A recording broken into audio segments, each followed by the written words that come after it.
secret, on joue entre nous, et peut-être c'est fou. Welcome to a new edition of the Neon Jazz interview series with Canadian jazz singer Jill Barber. We talked to her on May 18, 2020 about her new CD, Entre Nous. And this is a brand new album that's coming out during the COVID-19 jazz world that we live in. We talked about this new release, this new world of ours, and so much more, and all the hope. Enjoy. Hi. Hey, how's it going? It's going well. How are you doing? Oh, we're surviving like everybody else, I guess. Yeah. What are the state of things in Kansas City? Everything on Friday was kind of unveiled to open up for the like a soft opening. So now people are kind of out, businesses are opening up, and a little bit more people out, a lot of masks. I think people are pretty cognizant that they get the gravity of it. So hopefully things don't spike and we can start kind of getting some semblance of normalcy here, Yeah. But so how's everything up there? We are actually, like, as of tomorrow, entering our, like, next phase of opening things up. Sounds like we're in a similar kind of space to you guys. But, as a country, the situation in the U.S. seems a lot more critical than here. It's not nothing here, but, you guys just have way more people, so it's a bad situation, but it's it's a beautiful day. The sun is shining here, so that's nice. I've heard there's a lot of things that are different between what's going on here and even, Europe and Canada. There's just different levels of healthcare and response from people and density and all of those. So it's just, right. It's wild. But I was very excited to see that you have a new album coming out, and I think that it's a very unique time in history to have an album because there's probably people that have the latitude to listen to it more, but you can't back it up live. So talk to me a little bit about like a twofold, that idea and kind of the creative process that went into this album.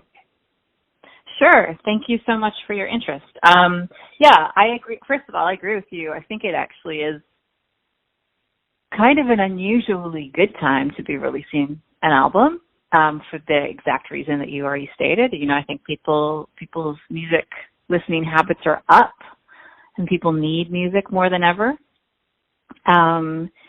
And people have more time to listen to full albums, and that's a cool thing. I made the record in the fall, so when all of this was just like unimaginable. So my creative process. So it's a French record. It's a totally French record, and it's my second French record, but my first original French album. So the last French record I did was about 7 or 8 years ago, and it was all covers of old French songs. And this one, they're all new songs, but they're very much inspired by like 60s French pop. Right on. Yeah.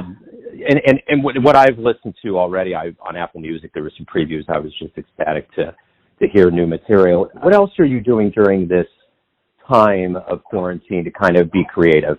I'm having to get creative with from a business point of view, creative, with my business. So I was reticent to do it, but I've actually put on a couple of online concerts that have actually been really satisfying, way more so than I would have thought. For an online medium, they were actually really quite intimate. And what I did was I used a platform called Side Door and sold tickets. They weren't free live streams like so many people are doing. I sold tickets, but for $8 each. And then it was kind of, it was like a limited audience.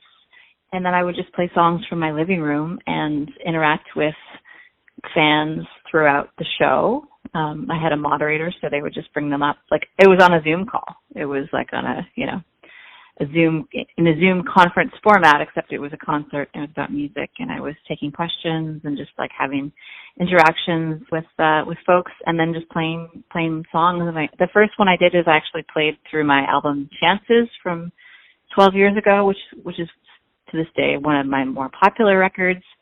And then the last show I did was a Mother's Day kind of concert where people submitted special tributes to moms that deserved a bit of extra recognition. So that was a really cool thing to do too. So I've been doing that. And then the other amazing thing is I've been getting offers, and they're just different looking types of offers. So like offers to perform as part of, like we've got a Canada Day festival coming up, but the offer is just for me to record one song from my home.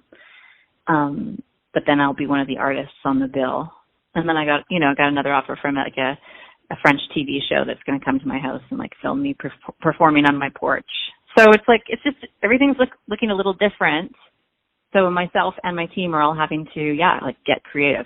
What I'm doing creatively in terms of like writing, I'm doing very little. I mean, I'm doing a tiny, like I've written one new song in this time, but there's not a lot of time for me to be writing because I've got 2 kids. So I'm with my kids all day long. Well, the one thing is that we're gonna get back to the live music, and my question is, when we do come back, what do you hope both musician and the audience members realize from this absence of live music? What do you hope that the silver linings are?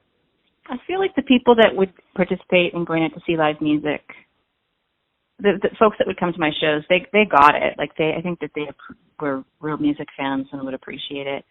It would be nice if more people, if this whole crisis gives a shift in value to music and musicians. We're seeing more than ever how much we need the arts in our lives just for our quality of life and just to help us get through the day, whether it's music or movies or podcasts or books or whatever, we need art. And the music industry before this all happened was a little bit broken. So I'm kind of hoping that through this crisis, we can leverage some change, some positive change. And that, the people will value music and value the people that make the music more at the end of this. I agree. And maybe totally just appreciate it, like not take it for granted being in a room with a whole bunch of other people watching, listening to music together. It's a very spiritual experience. Like I'm not a religious person, but live music, that's my communion with other people. And I'm looking forward to a time when we can get back there. I think we will get back there after a spell, maybe a long one. But I hope that people have I hope it's kind of a new appreciation. We won't take it for granted in the same way. I agree. That's been kind of the resounding notion, I think, with all of this. And I think if we didn't have art, whether it's visual, TV, film, or music, we would be in a really dark place with all of this time that we've spent inside. And I think a lot of people talk about, the frontline workers or those that are really out there helping humanity. And I think that musicians and artists are definitely a part of that group of people that are really keeping things moving. Yeah, and it has been great to see artists worldwide really step up. It's something that artists can do, and it's just been cool to see. It's there's an opportunity in everything, and there have been opportunities created in this for people to discover new artists, and looking for the silver linings all the time through this. So there are plenty of them. Yeah, there's hope too. So that's definitely a good thing. Well, Jill, thanks for taking a minute out. I really just wanted to kind of talk to you about this weird COVID-19 world and the new album. So thanks for taking a minute out. Stay safe. I appreciate it. It's my pleasure to chat with you again. I've got fond memories of our last interview, and same to you. I hope that you and yours stay safe, and we'll get through this. We'll get through this. We'll get to the other side. Yeah. So that's right. Till then. Absolutely. Yeah. Yeah. Cheers, you Joe. Cheers. Thanks for listening and tuning into another Neon Jazz interview, where we give you a bit of insight into the finest players in Canada, Kansas City, and spots all over the world, giving fans all that jazz. And thanks to Jill for her time, dedication, and that great voice. If you want to hear more interviews, go to Famous Interviews with Joe Domino on the iTunes Store. Visit neonjazz at youtube.com, and for everything Neon Jazz all the time, go to the neonjazz.blogspot.com. Until next time, support the arts and enjoy the jazz, my friends. All for good, just for me. Neon Jazz.